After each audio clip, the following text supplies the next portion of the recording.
1861년 봄, 한양의 한 서재에서 한 남자가 바닥 가득 펼쳐진 지도를 내려다보고 있었습니다.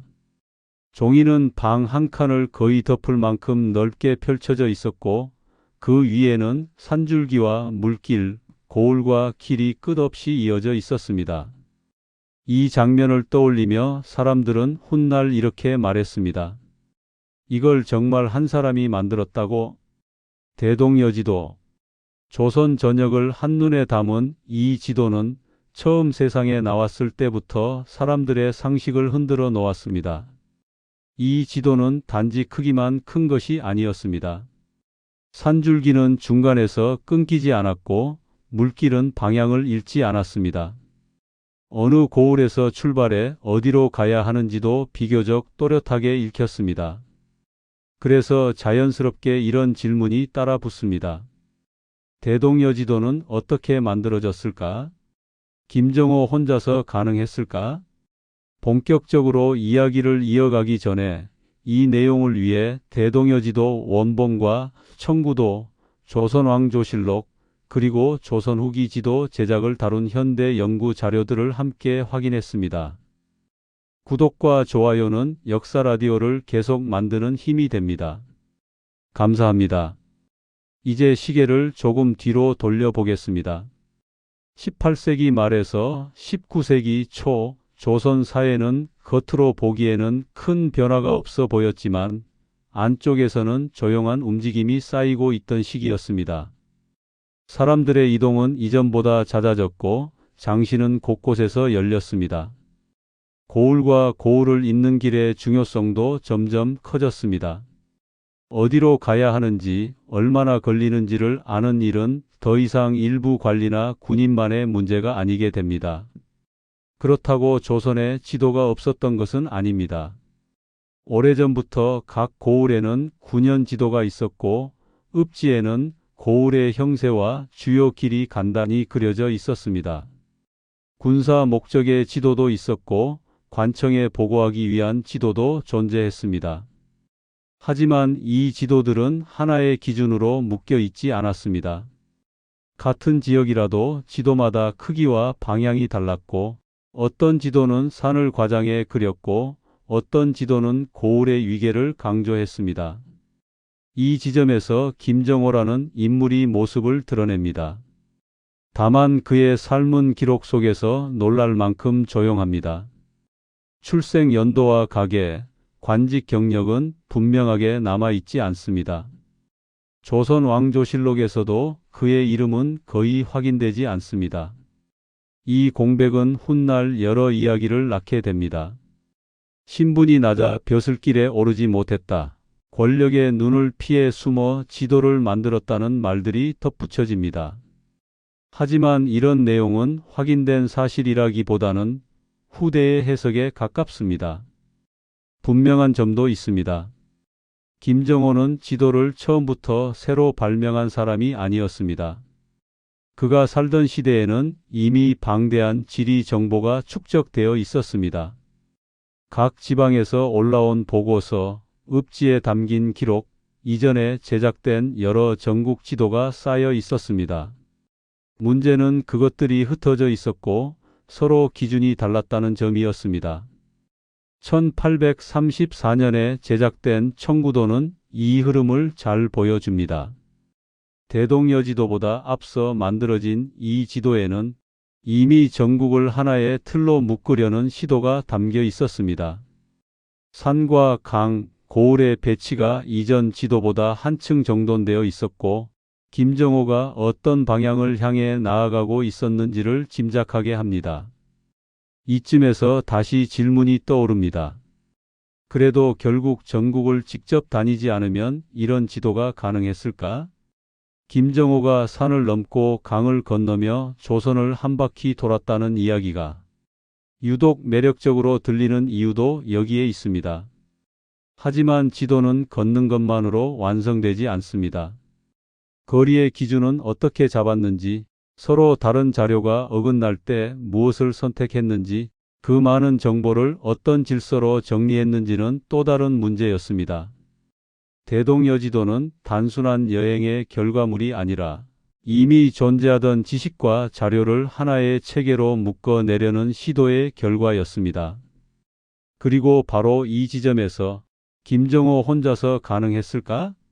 라는 질문은 점점 더 복잡해지기 시작합니다. 이제 이야기는 김정호 개인을 둘러싼 전설을 잠시 내려놓고 그가 살던 조선 사회와 지도가 어떤 환경과 필요 속에서 만들어졌는지를 차근차근 따라가게 됩니다.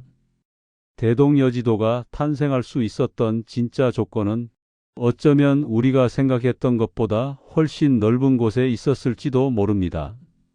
대동여지도가 모습을 드러내기 전 조선 사회는 이미 눈에 띄지 않게 방향을 바꾸고 있었습니다. 왕조의 틀은 그대로였지만 사람들의 삶과 이동, 그리고 정보가 흐르는 방식은 예전과 같지 않았습니다. 이 조용한 변화가 쌓이며 훗날 한 장의 거대한 지도가 필요해지는 환경이 만들어집니다. 이 시기 조선을 이해하려면 먼저 이동이라는 감각부터 살펴볼 필요가 있습니다. 조선 전기까지만 해도 대부분의 사람들은 자신이 태어난 고을 안에서 삶을 마무리했습니다. 평생을 살아도 다른 도를 가보지 못하는 경우도 드물지 않았습니다. 하지만 18세기 후반으로 갈수록 풍경은 조금씩 달라집니다. 장시가 늘어나고 물자가 오가면서 사람들의 발걸음도 점점 멀어지기 시작합니다. 상인들은 더 먼 고을까지 물건을 싣고 다녔고 선비들은 학문 교류와 과거 시험 준비를 위해 고향을 떠났습니다. 관리들 역시 임지를 따라 전국을 옮겨 다녔습니다. 길을 안다는 것은 단순한 편의가 아니라 생계와 직결되는 문제가 되어 갑니다. 어느 길이 빠른지, 어느 고을을 지나야 하는지 아는 사람이 점점 유리해졌습니다. 이 변화는 지도에 대한 인식도 바꿔 놓았습니다. 지도는 더 이상 궁궐이나 군영 안에만 필요한 물건이 아니었습니다. 여행자와 상인, 학자와 관리 모두에게 손에 쥘 수 있는 도구가 되어가고 있었습니다. 하지만 정작 쓸만한 지도는 많지 않았습니다. 당시 조선에는 분명 지도가 존재했습니다. 각 고을에서 만든 군현 지도, 읍지에 실린 간단한 약도, 군사용 지도가 그것입니다. 다만 이 지도들은 목적이 분명했습니다. 행정 보고용이거나 군사 작전을 위한 자료였습니다. 실제로 길을 다니는 사람의 눈높이와는 어긋나는 경우가 적지 않았습니다. 어떤 지도에서는 산이 지나치게 크게 그려져 있었고 어떤 지도에서는 고을의 위계가 실제보다 강조돼 있었습니다. 거리 표시는 일정하지 않았고 같은 길도 지도마다 다르게 표현됐습니다. 이 지도들을 이어 붙인다고 해서 전국을 한눈에 파악할 수 있는 그림이 되지는 않았습니다. 이런 상황 속에서 조선 후기 학자들 사이에서는 지리에 대한 관심이 조금씩 커지고 있었습니다. 이 고을은 어디에 있다는 설명을 넘어서 이 고을에서 저 고을까지 실제로 어떻게 이어지는가를 알고 싶어 했습니다. 이 관심은 개인의 호기심이기도 했지만 동시에 시대가 요구한 질문이기도 했습니다. 김정호 역시 이런 흐름 한가운데에 놓여 있던 인물로 보입니다. 그의 개인사는 여전히 분명하지 않지만 그가 활동하던 시기와 그가 남긴 결과물은 많은 것을 말해줍니다. 그는 완전히 새로운 시대를 연 인물이라기보다는 조선 후기 변화의 흐름을 붙잡아 정리한 사람에 가까웠습니다. 1834년에 제작된 청구도는 이 배경을 이해하는 데 중요한 단서입니다. 이 지도는 이전의 전국 지도들과 분명히 다른 인상을 줍니다. 전국을 하나의 판으로 엮으려는 의도가 드러나 있고 지역과 지역 사이의 연결 관계를 의식한 흔적이 보입니다. 완벽하다고 말하기는 어렵지만 방향만큼은 분명했습니다. 이쯤에서 다시 제목의 질문이 떠오릅니다. 대동여지도는 어떻게 만들어졌을까? 김정호 혼자서 가능했을까? 청구도를 보면 이 작업이 하루아침에 이루어진 결과가 아님은 분명합니다. 이미 오랜 시간에 걸친 준비와 축적이 있었음을 짐작하게 합니다. 또 하나 눈여겨볼 점이 있습니다. 지도 제작은 단순한 학문 작업이 아니었습니다.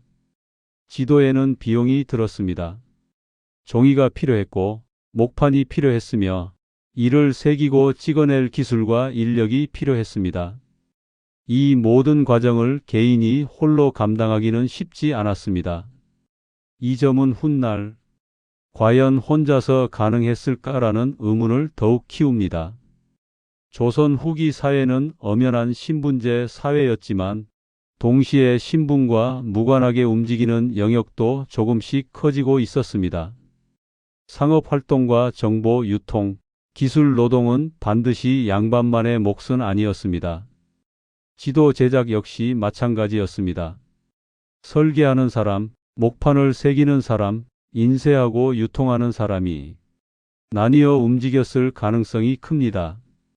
이 구조 속에서 김정호는 어떤 위치에 있었을까요? 모든 것을 직접 손으로 했던 장인이었을 수도 있고 여러 사람의 작업을 조율한 중심 인물이었을 수도 있습니다.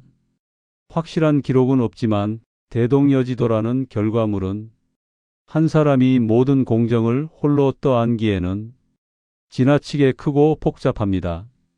바로 이 지점에서 우리가 익숙하게 떠올려 온 고독한 천재 김정호의 모습에 작은 균열이 생기기 시작합니다. 지도는 상상만으로 완성되지 않습니다. 사회가 필요로 하고 기술과 자원이 뒷받침될 때 비로소 현실이 됩니다. 이제 질문은 더 구체적으로 좁혀집니다. 김정호는 전국을 어떤 기준으로 묶으려 했을까요? 산과 강, 길과 고을을 어떤 방식으로 재고 정리했을까요? 그리고 우리가 알고 있는 전국을 걸어 다녔다는 이야기는 어디까지가 사실일까요? 조선 후기의 변화 속에서 쌓인 이 질문들은 곧 대동여지도의 가장 핵심적인 제작 방식으로 이어지게 됩니다. 1850년대 초여름 한양에서 남쪽으로 내려가는 큰 길 위에는 이전과 다른 풍경이 펼쳐지고 있었습니다. 짐을 가득 실은 소달구지가 먼지를 일으키며 지나가고 길가 주막에는 말씨가 제각각인 사람들이 모여 앉아 있었습니다. 그들 가운데 몇몇은 낡은 종이 한 장을 펼쳐놓고 손가락으로 길을 더듬듯 짚어가며 다음 행로를 가늠하고 있었습니다. 아직 대동여지도라는 이름은 널리 알려지지 않았지만 이 무렵부터 조선 사회 곳곳에서는 길을 정확히 알고 싶다는 욕망이 분명한 목소리를 내기 시작합니다. 조선 후기의 공식 기록을 보면 이런 변화는 곳곳에서 감지됩니다. 조선 왕조실록에는 지방 이동과 관련된 보고가 반복해서 등장합니다. 관리들이 임지를 옮기다 길을 헤매 일정이 지연됐다는 기록, 군사 이동이 늦어져 문제가 되었다는 보고도 적지 않습니다. 길을 모른다는 것은 단순한 불편이 아니라 행정과 국방의 문제로까지 이어지고 있었습니다. 하지만 국가가 만든 지도는 여전히 제한적이었습니다. 관청에서 쓰는 지도는 일반 백성에게 공개되지 않았고 설령 구한다 해도 실제 이동에 바로 쓰기에는 불친절한 경우가 많았습니다. 이 틈에서 민간에서는 다른 방식으로 길 정보를 쌓아갑니다. 저 고을로 가려면 이 고개는 피하고 강을 따라 내려가라는 식의 말 정보가 주막과 장터를 통해 조금씩 축적됩니다. 여기서 한 사람의 사례를 떠올려 볼 수 있습니다. 기록에 이름이 남지 않은 한 중소 상인은 한양에서 전라도로 물건을 싣고 내려가다 길을 잘못 들어 며칠을 허비합니다. 주막에서 들은 말과 어렵게 구한 낡은 지도 조각이 서로 맞지 않았기 때문입니다.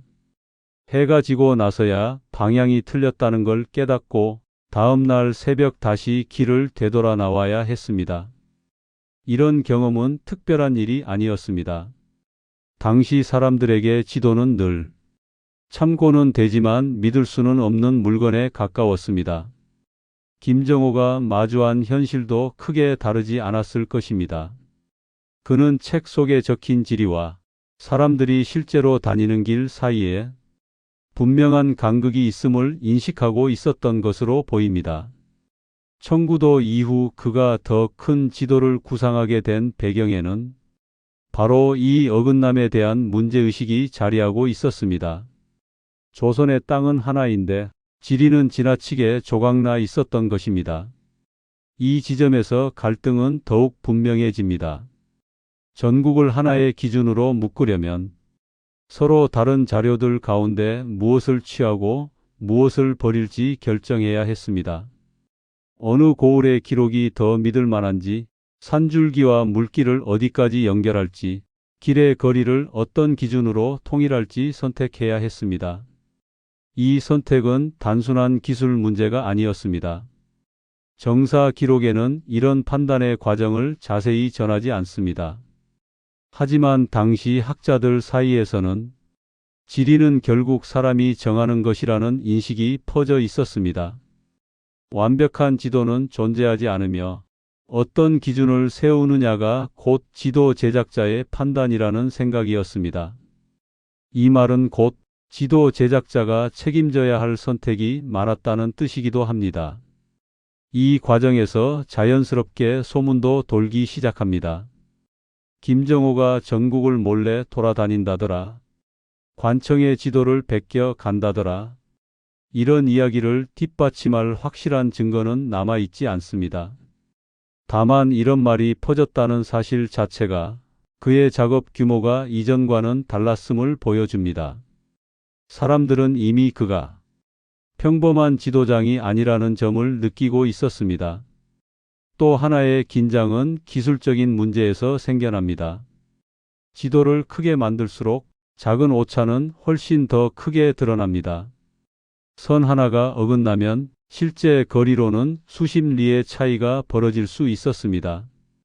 김정호가 고민했을 지점도 바로 여기였을 것입니다. 어디까지 정확해야 하는가? 그리고 무엇을 위해 정확해야 하는가? 이 질문은 단순한 기술 논쟁이 아니었습니다. 너무 정밀하면 제작 자체가 어려워지고 너무 단순하면 쓸모가 없어집니다. 대동여지도가 훗날 높은 평가를 받는 이유는 이 균형을 비교적 현실적인 선에서 잡았기 때문으로 보입니다. 하지만 그 지점에 이르기까지는 수많은 시행착오가 있었을 가능성이 큽니다. 이 무렵 김정호를 바라보는 시선도 조금씩 갈라지기 시작합니다. 어떤 이들은 그의 작업을 실제로 도움이 되는 일이라고 여겼고 어떤 이들은 쓸데없이 큰 일에 매달린다고 보았습니다. 지도는 당장 눈에 보이는 이익을 가져다 주지 않았기 때문입니다. 이 긴장은 훗날 대동여지도가 세상에 나올 때 더욱 선명해집니다. 이제 갈등은 분명해졌습니다. 조선 사회는 전국을 하나로 묶는 지도를 점점 더 필요로 하게 되었지만 그 지도를 온전히 받아들일 준비가 되어 있지는 않았습니다. 김정호는 바로 이 경계선 위에 서 있었습니다. 필요와 의심, 기대와 경계가 동시에 그를 향하고 있던 시기였습니다. 이 긴장이 어떤 선택으로 이어졌는지는 곧 대동여지도가 완성되면서 더 또렷한 모습으로 드러나기 시작합니다. 1861년 초겨울 한양의 한 인쇄방 안에서는 나무를 깎는 소리가 끊이지 않고 이어지고 있었습니다. 얇은 칼끝이 목판 위를 지나갈 때마다 산줄기 하나와 길 하나가 나무에 새겨졌습니다. 방 안에는 송진 냄새와 나무 가루가 떠돌았고 판각이 끝난 목판은 벽 한쪽에 차곡차곡 쌓여갔습니다. 이 작업은 며칠로 끝날 수 있는 일이 아니었습니다. 판 하나를 완성하는 데에도 상당한 시간이 필요했고 그런 판이 20장이 넘게 요구되었습니다. 이제 대동여지도는 구상과 준비의 단계를 넘어 현실의 문턱에 서 있었습니다. 이 지점에서 갈등은 가장 팽팽해집니다. 지금까지 김정호는 자료를 모으고 기준을 세우고 전국을 하나로 묶는 틀을 만들어 왔습니다. 하지만 지도는 머릿속에만 있을 수 없습니다.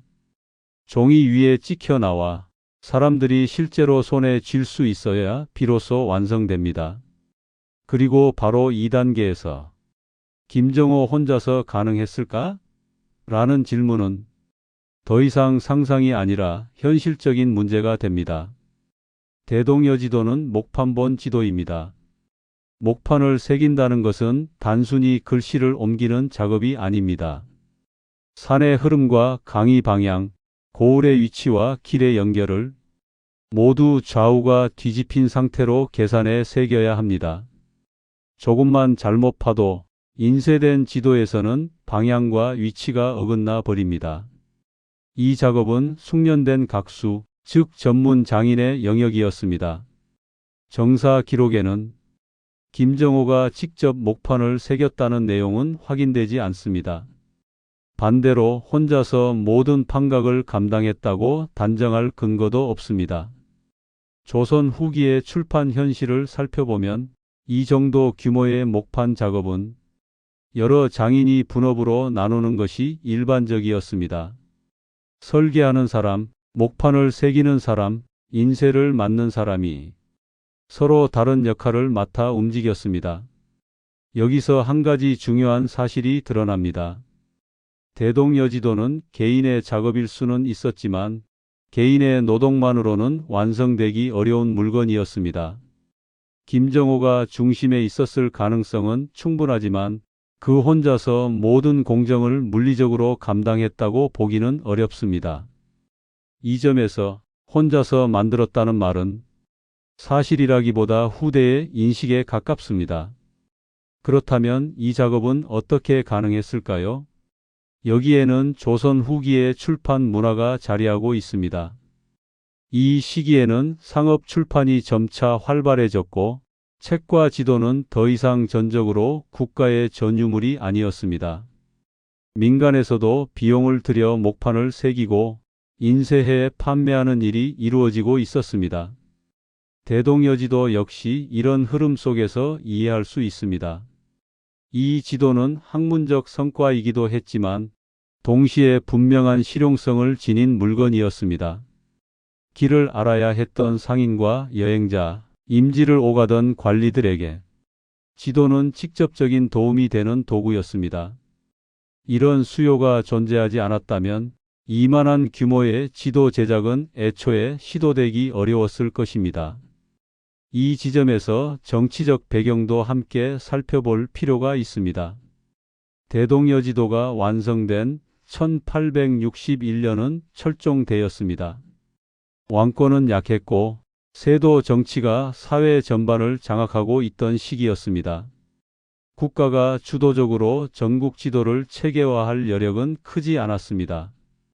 하지만 역설적으로 민간에서는 실용 지식을 추구하는 움직임이 더 활발해졌습니다. 국가가 미처 감당하지 못한 영역을 개인과 민간이 보완하는 구조. 대동여지도는 바로 이 틈에서 등장합니다. 국가의 명령으로 만들어진 지도도 아니었고 완전히 개인의 취미로 탄생한 결과물도 아니었습니다. 시대의 필요가 개인의 문제의식과 맞물린 산물이었습니다. 이제 제목의 질문에 대한 핵심적인 답이 모습을 드러냅니다. 김정호 혼자서 가능했을까? 설계와 기획, 전국을 하나의 기준으로 묶는 핵심 판단은 그가 맡았을 가능성이 큽니다. 하지만 제작과 판각, 인쇄와 유통까지 포함한 전체 과정은 여러 사람과 자원이 함께 움직이지 않으면 성립되기 어려웠습니다. 대동여지도는 혼자 만든 지도라기보다 한 사람을 중심으로 여러 손이 움직인 작업에 가까웠습니다. 그럼에도 불구하고 왜 사람들은 김정호를 고독한 천재로 기억하게 되었을까요? 이 질문은 아직 남아 있습니다. 공식 기록이 적고 그의 말년이 분명하지 않았기 때문에 사람들은 그 빈자리를 이야기로 채우기 시작했습니다. 지도만 남고 사람은 사라진 상황은 자연스럽게 비극적인 상상을 불러왔습니다. 지금까지 살펴본 사실만 놓고 보면 대동여지도는 개인의 집념과 시대의 조건이 맞물려 탄생한 결과물입니다. 하지만 이 이야기는 여기서 끝나지 않습니다. 사람들이 김정호를 어떻게 기억하게 되었는지, 그리고 그 기억이 왜 하나의 이미지로 굳어졌는지는 조금 더 시간이 흐른 뒤에야 또렷해집니다. 이제 시선은 대동여지도가 세상에 나온 이후로 옮겨갑니다. 이 지도가 사람들의 손에 쥐어졌을 때 조선 사회는 그것을 어떻게 받아들였을까요? 그리고 김정호라는 이름은 그 속에서 어떤 의미로 남게 되었을까요? 1861년 이후 대동여지도는 조용히 사람들 손에서 손으로 옮겨 다니기 시작합니다. 궁궐의 공식 기록에는 크게 등장하지 않지만 민간에서는 이 지도가 분명한 반응을 일으켰습니다.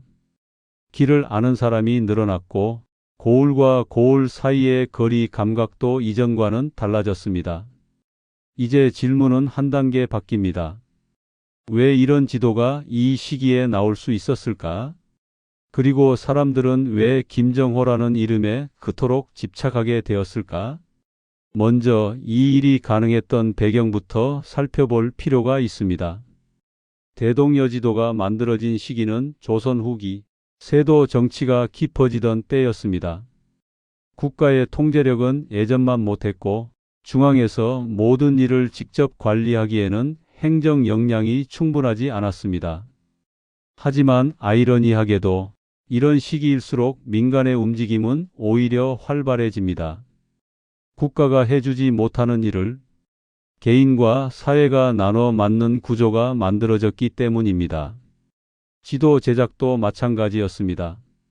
전국을 아우르는 정밀한 지도는 분명 국가 차원에서 필요했지만 국가는 이 작업을 적극적으로 추진하지 않았습니다.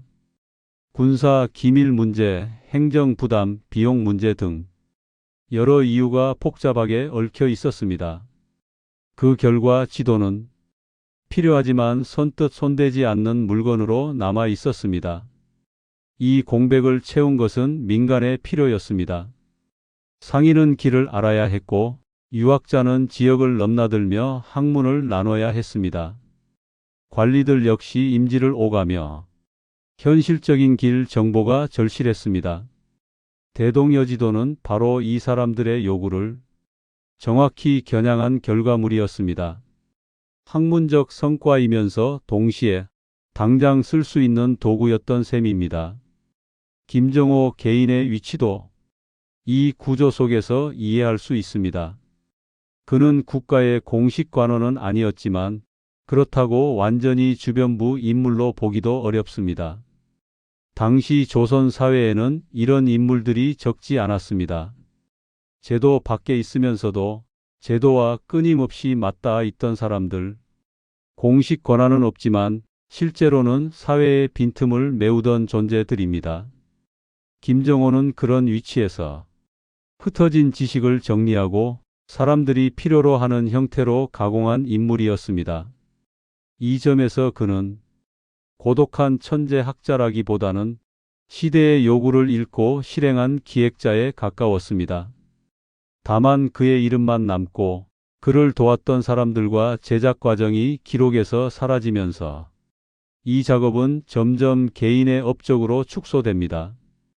여기에는 조선 사회의 기록 문화와 신분 구조가 깊게 작용합니다. 양반 중심의 기록 체계에서는 공식 관직과 직접 연결되지 않은 사람의 업적이 오래 남기 어려웠습니다. 누가 비용을 댔는지, 누가 실제로 목판을 새겼는지, 누가 인쇄와 유통을 맡았는지는 기록되지 않았습니다. 남은 것은 결과물과 그 결과물을 대표하는 한 사람의 이름뿐이었습니다. 이런 현상은 결코 낯설지 않습니다. 여러 사람이 나눠 맡은 작업이 시간이 지나면 한 사람의 성취로 기억되는 일은 조선 사회에서도 이미 반복되고 있었습니다. 성과는 단순해지고 과정은 점점 사라집니다. 대동여지도 역시 그런 방식으로 기억되기 시작합니다.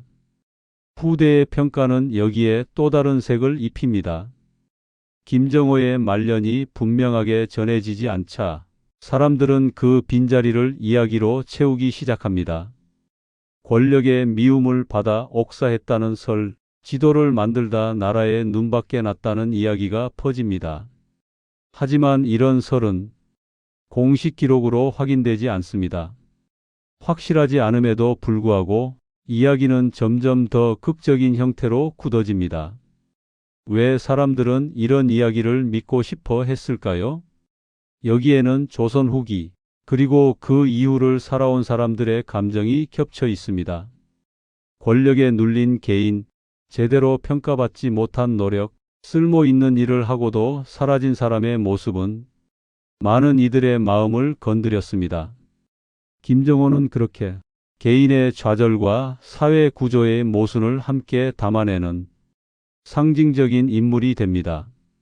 이제 대동여지도를 다시 바라보면 이 지도는 단순한 지리 정보의 집합이 아닙니다.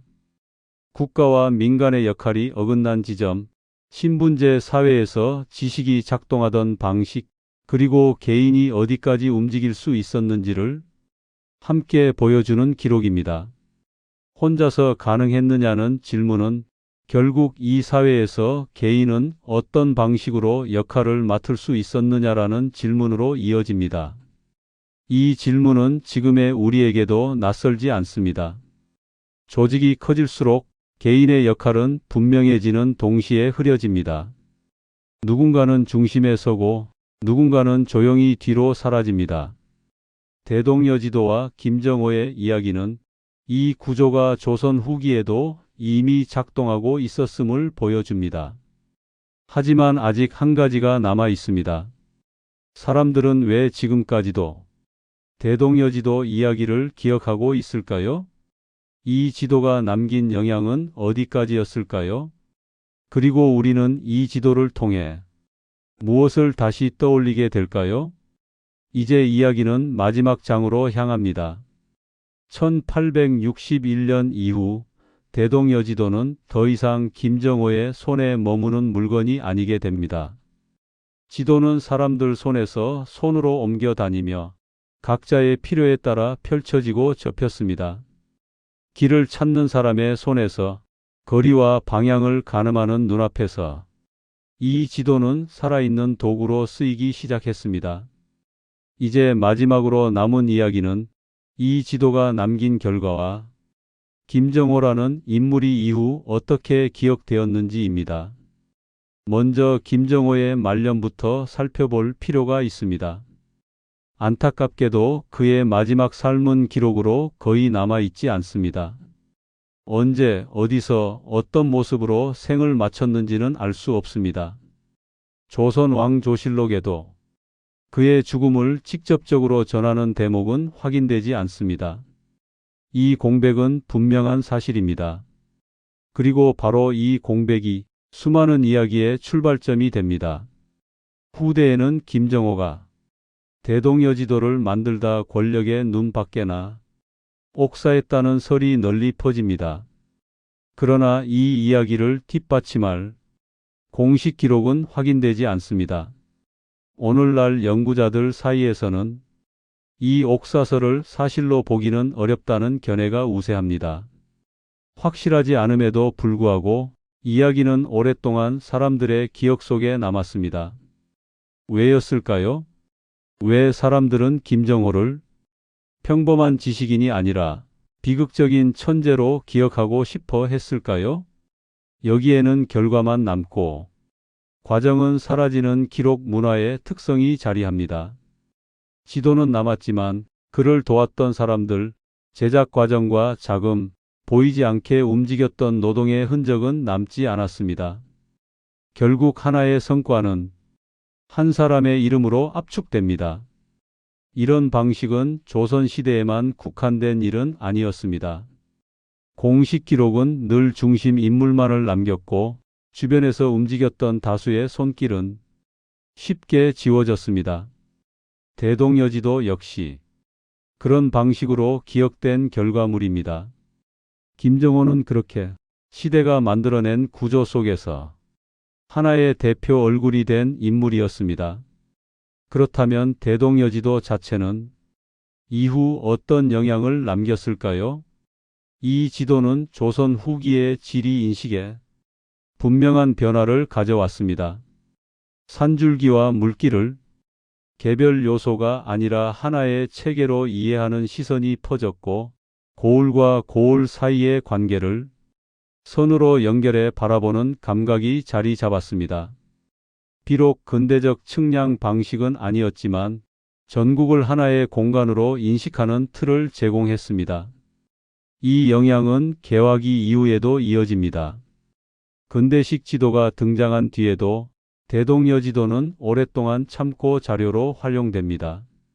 이 지도는 단순히 오래된 지도가 아니라 조선 사람들이 땅을 이해하던 방식이 집약된 결과물이었기 때문입니다. 그래서 오늘날까지도 대동여지도는 조선 최고의 지도 가운데 하나로 평가됩니다. 이제 처음 던졌던 질문으로 돌아가 보겠습니다. 대동여지도는 어떻게 만들어졌을까? 김정호 혼자서 가능했을까? 앞선 이야기에서 살펴본 것처럼 이 작업은 한 사람의 집념만으로는 완성되기 어려웠습니다. 시대의 필요와 민간의 수요, 기술과 노동, 그리고 그 중심에 서 있던 한 개인이 서로 맞물려 만들어진 결과였습니다. 하지만 이 질문은 여기서 끝나지 않습니다. 이제 우리는 이렇게도 물어볼 수 있습니다. 만약 김정호가 공식 관직을 가진 인물이었다면 대동여지도는 다른 모습으로 남았을까요? 혹은 이 지도가 국가 주도로 만들어졌다면 과연 사람들의 손에 이만큼 널리 쥐어질 수 있었을까요? 또 하나의 질문도 남습니다. 여러 사람이 함께 만든 결과가 시간이 지나 한 사람의 이름으로 기억되는 일은 과연 피할 수 없는 일이었을까요? 여러분이라면 그 시대 그 자리에서 어떤 선택을 했을지 조용히 떠올려 보셔도 좋겠습니다. 대동여지도와 김정호의 이야기는 아주 먼 옛날의 일처럼 들리지만 그 안에는 지금과 닮은 구조가 분명히 담겨 있습니다. 조직과 개인, 중심과 주변, 기록되는 사람과 사라지는 사람. 시대는 달라졌지만 사람과 사회가 움직이는 방식은 크게 달라지지 않아 보입니다. 오늘 이야기는 여기까지입니다. 이 영상이 좋았다면 구독과 좋아요, 알림 설정이 역사 라디오를 계속 만드는 힘이 됩니다. 댓글로 오늘 가장 인상 깊었던 장면과 다음에 다뤘으면 하는 주제를 한 가지 남겨주시면 감사하겠습니다.